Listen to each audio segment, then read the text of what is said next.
Hello, I am Edith Newmeyer, and I'm the author of the book, The Mystery of Adam. I'm going to have to talk about, do I have to say the Antichrist? If you follow me, I don't like to use the word Antichrist because it is filled with so many false descriptions or such false doctrines. And I think most people, they just follow whatever false teachers are teaching. And they have never really done the research. Now, I have said before that in the Bible, that word Antichrist, you cannot find,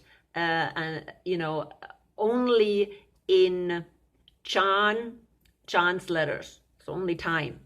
And so people assume, number one, that this Antichrist that John is talking about is this man of perdition, which Paul mentioned in 2 Thessalonians, and which John again mentions in Revelation as the beast out of the sea. And there's also the son of perdition mentioned, or the son of lawlessness mentioned in Daniel. I believe it's Daniel. I don't remember. But anyways, so all these figures, which definitely have something in common, right? And could be the same person, like the man of lawlessness, of course, is the one that Paul uses.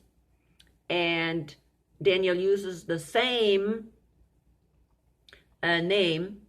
And so when we read the description of this lawless one, that could really correlate with the beast out of the sea in Revelation, just simply because of the description. Now, John does not give us a very big description in his letters.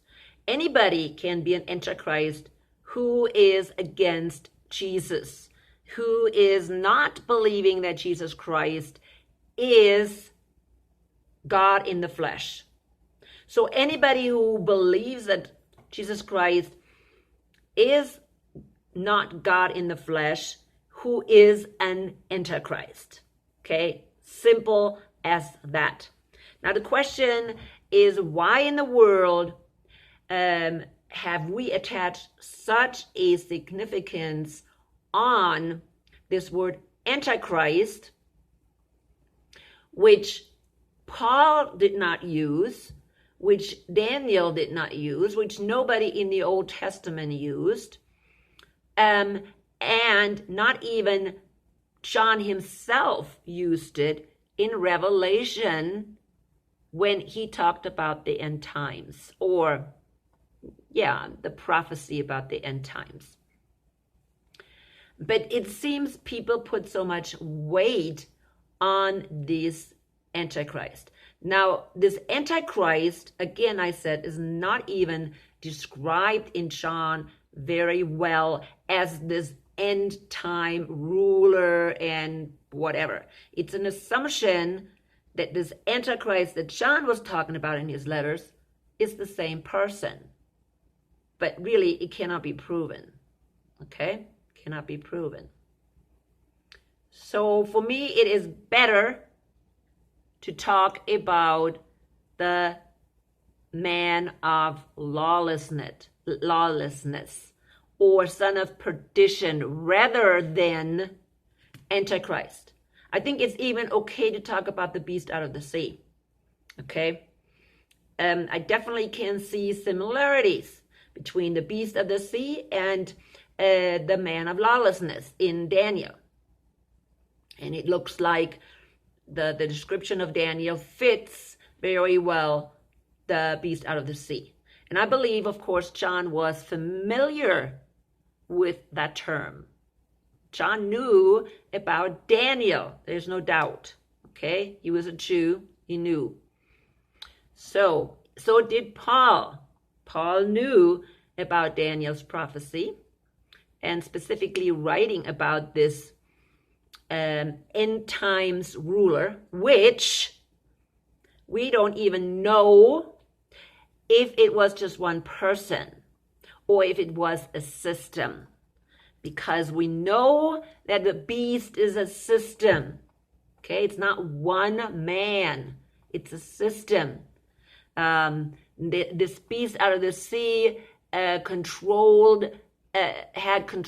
during a lot of time, not just the time of a man. Okay, so at least when you read Revelation, you can see that it is not just one man.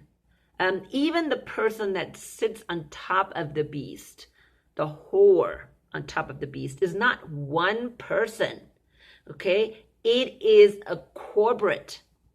It is many people. Okay, it is again a system. I know that this beast on top, this whore on top of the beast was drunk with the blood of the saints.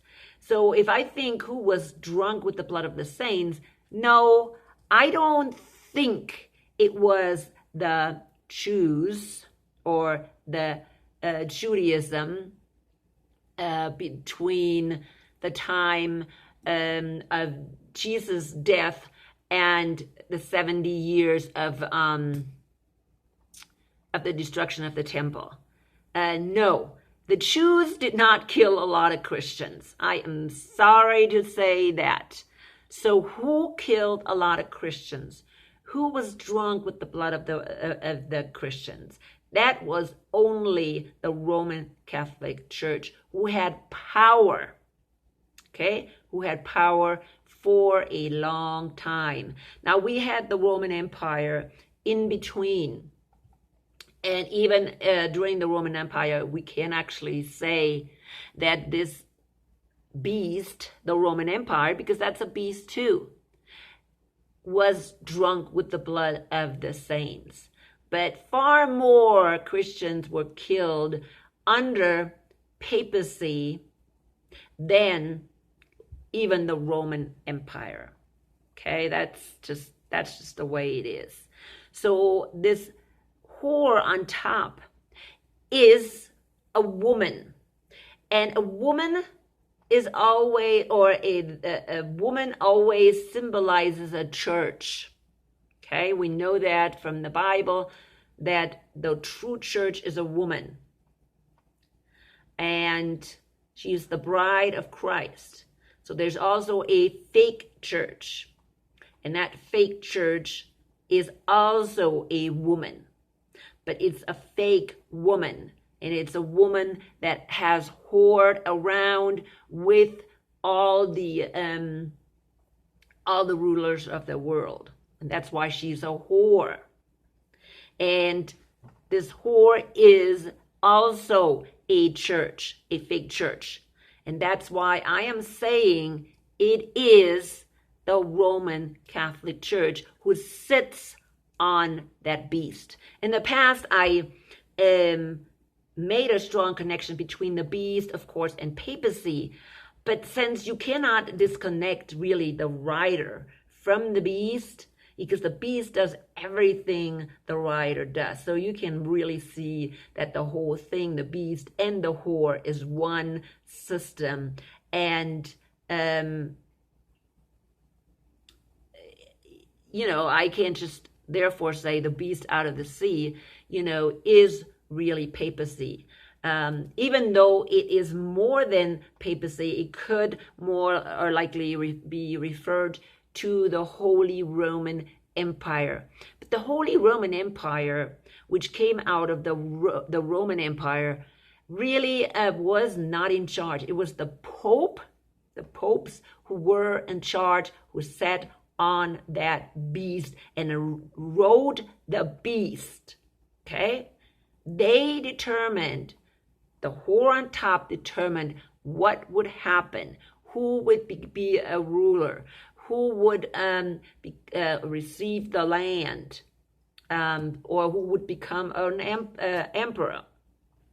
So it is the one on top, the whore on top, who made all the decisions and guided the beast. So that's why when people are saying the beast is, for instance, and I hear that now, the beast is supposed to be Zionism, or Israel or such thing, it's like, how in the world can you come up with such ideas? Okay, for 2,000 years, who was in charge? We cannot just ignore 2,000 years. Okay, let's look at something very important that I want to show, that shows clearly that these empires that Daniel saw, okay, Daniel, actually the king received, the king of Babylon, let me see, the king of Babylon had a vision of this statue. And this statue was really horrible looking, and he was really scared looking at that statue. Okay, Nebuchadnezzar was the one who had the dream, and that's in chapter 2 of Daniel. And he saw this huge statue, and nobody could tell him what it was. It scared him immensely. So they got Daniel, and Daniel told the king what was going on with this horrible, horrible statue. Okay, and it started out in verse 31. Your majesty looked, and there before you stood a large statue, an enormous, dazzling statue, awesome in appearance. The head of the statue was made of pure gold, its chest of and arms of silver, its belly and thighs of bronze, its legs of iron, and its feet partly iron and partly baked clay. That is the statue that was seen by that Babylonian king. And now Daniel tells the king what it means. Okay? Now he says there's going to be 4 empires, and yours is going to be one of it. You are the one on top. You are made of gold. Okay? There's going to be a next empire, which I believe are the Persians, right? If I'm getting it right. So the next one will be the silver, right? And that was the Persian Empire. Then the next one is the bronze, and the bronze is the Greek Empire. Okay? And then there is going to be a 4th one, which is the Roman Empire. So we have 4 empires. The Roman Empire is the last. And after the Roman Empire,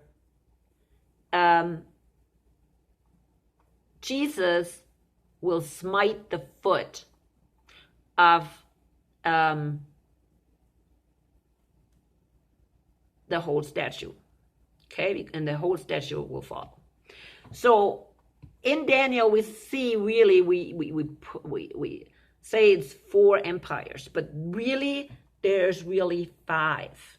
We have the gold, the Babylonian, we have the silver of the Persian, we have the bronze of the Greek, then we have the iron of the Roman Empire, and we have the feet who are mixed iron and clay.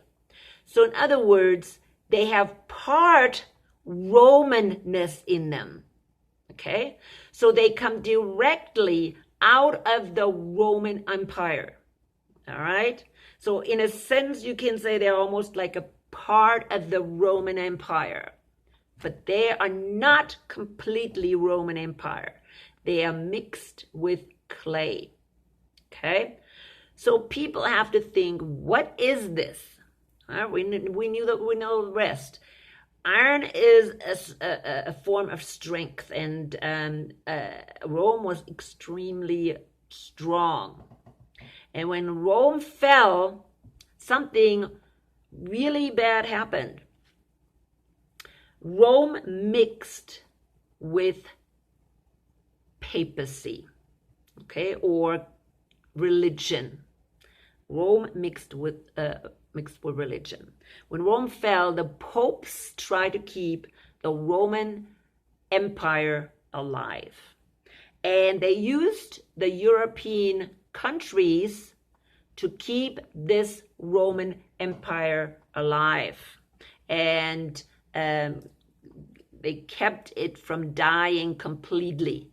But because of that, they mixed this strong Roman Empire with the leadership of papacy. So papacy is the clay. It's brittle, it can be easily crushed. However, it was kept alive through the strength of these countries that really also gave power to papacy. The popes were the ones that controlled all of Europe and put in all the emperors in Europe.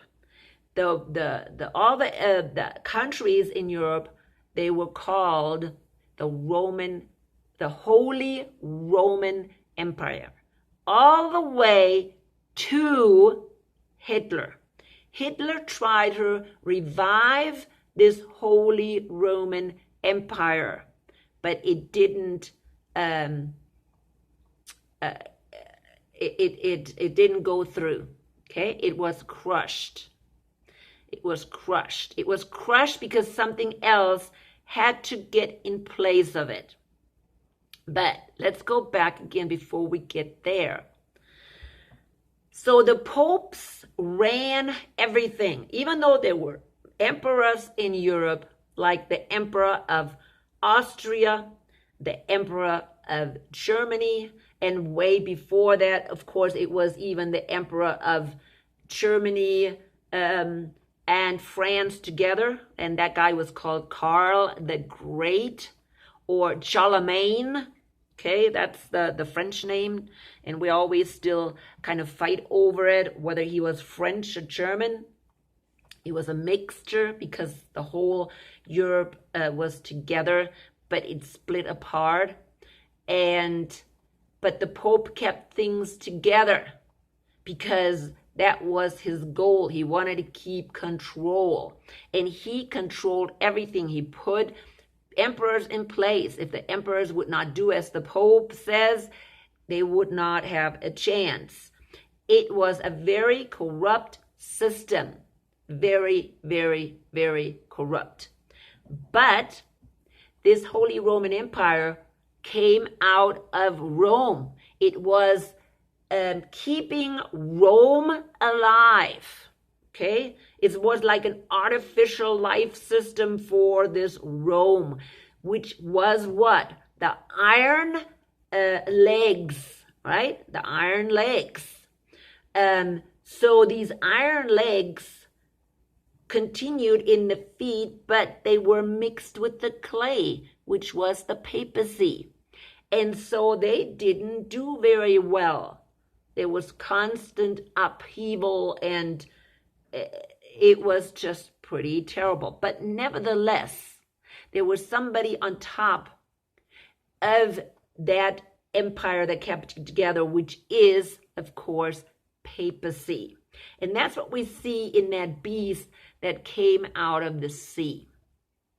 Okay, think about it. What is the sea? There's a sea in the Vatican. The holy what? The holy what? The Holy See. And where did the beast come out of? The sea. Why do you think they have a sea? What do you think that is all about? That should give you a clue right then and there why the beast came out of the sea. The beast came out of papacy. Okay, out of this papacy who kept the Roman Empire alive. So this beast is and has to be part of this statue. When you look at the statue, there are no time spaces in between. The Babylonian Empire, the Persian Empire makes way, the Persian Empire follows exactly the Babylonian Empire. The Greek Empire follows exactly the Persian Empire. The Roman Empire follows exactly the Greek Empire. There is no in between. Okay, there's not a 2,000 years or 5,000 years in between. They all follow each other. Okay, this statue is not disconnected. It's all together. It's one statue. It's one person. Same thing. You have, of course, the Roman coming out of the Greek, and then who is coming out of the Roman? The feet are part of the Roman. There is no in between. Okay, they're not split from the legs. They will continue. The legs will continue with the feet. Okay, and at the end it says that this rock is going to hit the feet and will destroy it. And that is exactly what Jesus will do. Jesus is that rock, and that rock will destroy this whole statue, this whole system. Okay, this is a whole system. This whole system is put in place by whom? By Satan. Okay, it's been put in place by Satan. Make no mistake, every world empire, Satan is behind it. Okay, and culmination is that he wants to have total control over everything, and he always wanted to do that. Okay, he wants to have total control over everything, and he puts his people in place. So where are we right now? We know that this Holy Roman Empire kind of fell after the First World War. All the emperors were destroyed, but the beast continues. So who replaced or continued this Holy Roman Empire, which we're not calling Holy Roman Empire anymore? It is called something different right now. Okay, something different. The old didn't work. Okay, so now it's called what? It's called the New World Order. Do you understand that now? See, the old world order is what? Is what didn't really work very well. That was the Holy Roman Empire. But see, Satan isn't finished yet with the beast. And so this system had to continue. And since about 100 years, they reorganized how they're going to rule the world. And that is the that is the New World Order. The New World Order is something very new. It is almost as new as what happened to the Pope after Napoleon kind of almost destroyed papacy. See, most people don't understand that either.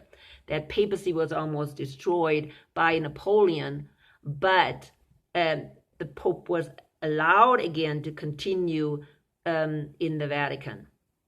And so since then, he really went backstage.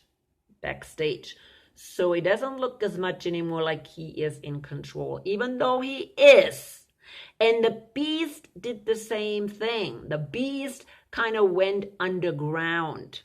See, we saw the emperors, and people looked at them and said, well, we don't want this kind of crap. We don't want people to control us. And so people rebelled, against it. So, but this beast had to be kept alive. And so what's going on today? Well, today we have the New World Order, who runs everything. And this New World Order is part of this iron and clay. Okay, iron and clay. Strength of the Roman Empire, but clay, which is papacy, okay, or religion, or papacy. So the Pope is still working in the background. He's still the whore running the beast, but there is now a second beast that came out of the earth. And that's what we see in Revelation, what is it? 13. Okay, Revelation 13. We see the beast out of the sea, and we see the beast out of the earth. And that beast out of the earth has now power, immense power. Okay, if you look at it, I don't have time to talk about too much about the beast out of the sea, but I believe that beast out of the sea is the New World Order. What kind of power does it have? Now, if we look, I'm saying I don't want to look at it, but if we look at it,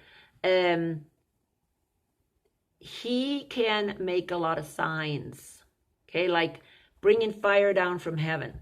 Do you know somebody who can bring down fire from heaven? Okay, today the big people, the United States, they can come down, make fire come down from heaven. We have the technology to make that possible. He is able to make the image of the beast. He is able to make an image of the beast and make it come alive. Can we do that today? Our technology can do that today. Okay? So look at those verses again. People think that this second beast out of the earth is a religious leader, but I don't believe so, because of the things that beast is doing. The false prophet is a political leader. It's not a political leader, it's a political system. See, we need to get away from this idea that it's just one man running the show. No, we're not going to have one man running the show. Okay, we've been 2,000 years, and this beast has been around for quite a long time, right? Since the end of the Roman Empire. This beast, has been really around. And so,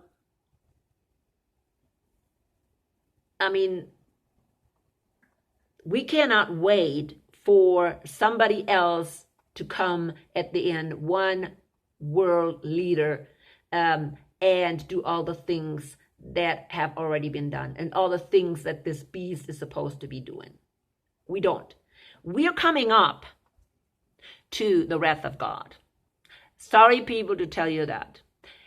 During the wrath of God, there is not much time for any world leader to come to power. You are either in power or it is over. Okay? And Satan knows that. And he has been working over time to put this new world order in place, because he knows chaos is going to hit pretty soon.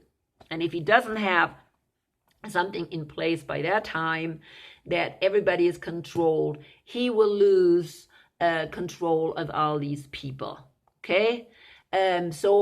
Or actually he will lose the battle anyway, so it doesn't matter. But he thinks he's going to win. He's stupid enough and thinks he can cause a lot of hardship. But I'll tell you right now, he is going to be just totally shaken once the bride is gone, okay? He will be so upset once the bride is gone. And you know what? When he's realizing he has lost, and Jesus and his angels, Michael, the archangel, is going to destroy him, he will be pretty upset.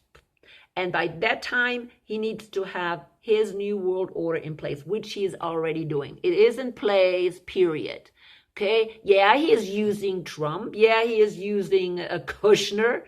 Yeah, he is using Netanyahu. And yeah, he is using Merkel, let's just call them all out.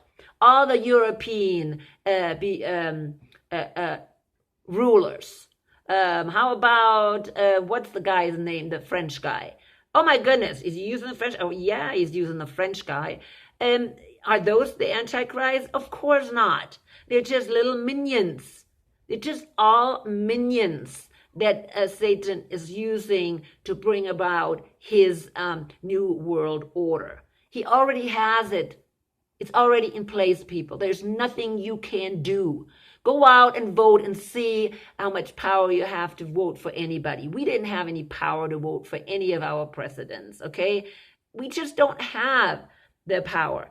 The presidents, all the presidents all over the world are put in place by the New World Order, okay? The New World Order has tremendous power already. And they have tremendous power because nobody knows who that New World Order really is leading. Nobody knows who the top person is in that New World Order. And it was done purposely. It was done purposely so they can continue to hide. And nobody can destroy it. Nobody. Because nobody knows where it is. Okay? I can tell you right now, papacy sits on the beast. I can tell you that. Papacy has something to do with it. I can also tell you right now, Zionism has something to do with it. Yes, they have made a pact with Lucifer as well. And they're working towards this new world order. Jesuits are working towards the new world order. The UN is working towards the new world order. But they're not in itself the new world order. They're just parts of it. And it was done like that purposely. So nobody can go to one of them and destroy them, and the whole thing is destroyed. Do you understand why they did this? See, Satan did this because nobody now can be destroyed. See, if you destroy the Bilderberger, there's everybody else there that will continue. If you destroy, let's say you destroy all the Jews because you think they're all Zionists. It doesn't do any good. Number one, not all Jews are Zionists anyways. And number two, you can never, therefore, destroy, this new world order. Okay, because Zionists are only a small group in that new world order. Okay, so this is all really more complicated than what people think.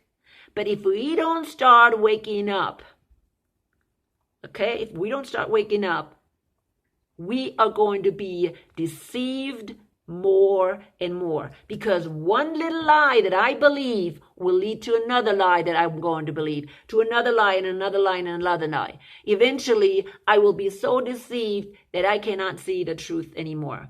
This is the way Satan works. He gives you a little lie, and if he sees that you're taking that little lie, he'll give you another one.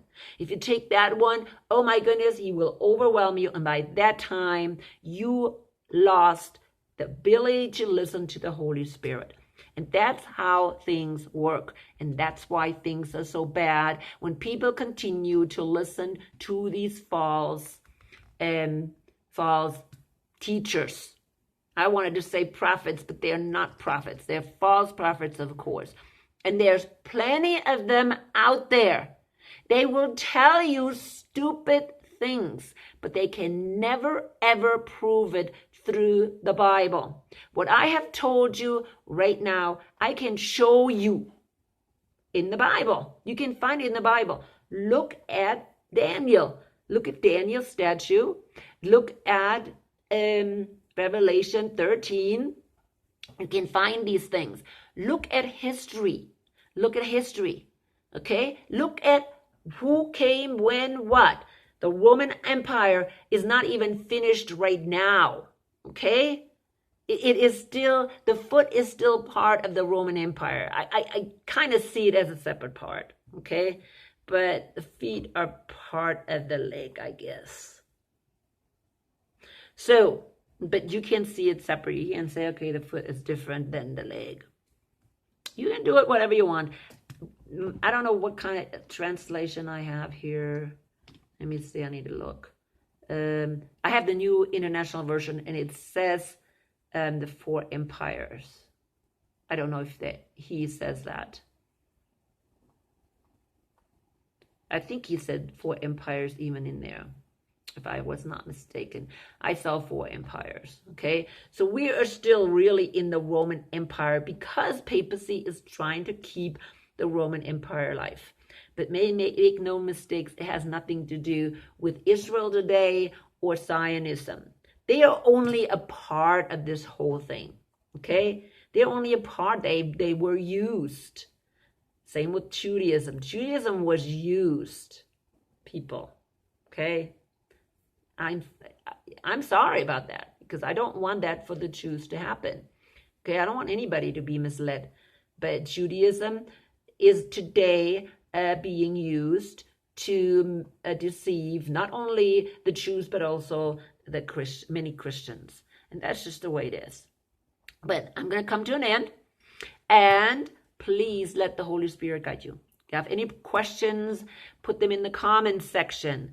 If you have not subscribed, please subscribe so you will know when I will make another video. If you like the video, please click the like button so I see that I am on the right track. Well, actually, I know I'm on the right track. But anyways, I just want to see how people respond to what I have to say. Anyways, I would be very happy to hear your comments. And again, let the Holy Spirit guide you.